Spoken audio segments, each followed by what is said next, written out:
Dear oh dear, 30-year career in TV and in radio, and a whole load of broadcasts and podcasts in amongst all that, and training as well, training with the BBC, training for the BBC. Hello, I'm Peter Stewart. On Twitter, it's Tweeter Stewart, TWEETERSTEWART.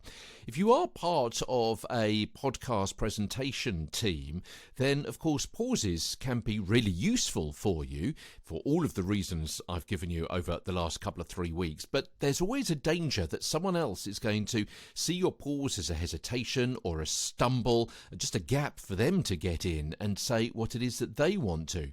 Pausing in teamwork is our topic today. A brief look at the pause when you have several presenters on your radio show or podcast.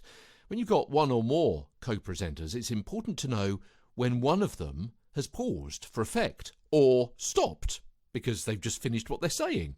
Knowing each other, trust, and on-air communication will avoid the problem of one of the rest of the team trampling all over a carefully timed link or bit in which you've put a pause for effect. So you may consider maybe hand signals. A raised hand might indicate, I've got this, let me talk.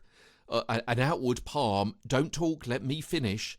And a finger point or gracious I cede the floor gesture might indicate that it's someone else's turn. It's worth bearing in mind those gestures that you come up with to signal to each other that you've got a pause, you know what you're doing with it, and they can start talking afterwards.